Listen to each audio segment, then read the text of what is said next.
ভাবুন তো, ফ্রান্স আর ক্রোয়েশিয়ার মতো শক্তিশালী দলের বিপক্ষে মাঠে নামার আগে হঠাৎ করেই যদি ইনজুরিতে ছিটকে যায় দলের ৩ গুরুত্বপূর্ণ তারকা। ঠিক এমন পরিস্থিতির মুখেই এখন পড়েছে ব্রাজিল ন্যাশনাল ফুটবল টিম।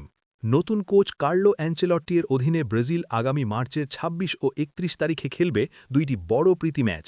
প্রতিপক্ষ ফ্রান্স ন্যাশনাল ফুটবল টিম এবং ক্রোয়েশিয়া ন্যাশনাল ফুটবল টিম। কিন্তু ম্যাচের আগেই বড় ধাক্কা। ইনজুরির কারণে ছিটকে গেছেন ডিফেন্সের ভরসা এডের মিলিটাও, মিডফিল্ডের প্রাণ ব্রুনো গুমাইরেজ আর আক্রমণের গুরুত্বপূর্ণ তারকা রদ্রিগো। বিশেষ করে রদ্রিগোর এসিএল ইনজুরি ব্রাজিলের জন্য বড় উদ্বেগের কারণ। এখন প্রশ্ন হচ্ছে, এই তিন তারকার অনুপস্থিতিতে কেমন স্কোয়াড সাজাবেন আনচেলট্টি। শোনা যাচ্ছে তাদের বদলি হিসেবে সুযোগ পেতে পারেন লুকাস পাকেতা, জেয়ারসেন, এমনকি দলে ফিরতে পারেন ব্রাজিলের সুপারস্টার নেইমার। এখন দেখার বিষয়, এই পরিবর্তনগুলো নিয়ে ব্রাজিল কতটা শক্তিশালী হয়ে মাঠে নামে। আপনার কি মনে হয়, এই ইনজুরিগুলো ব্রাজিলকে বড় সমস্যায় ফেলবে? মন্তব্যে জানাতে ভুলবেন না।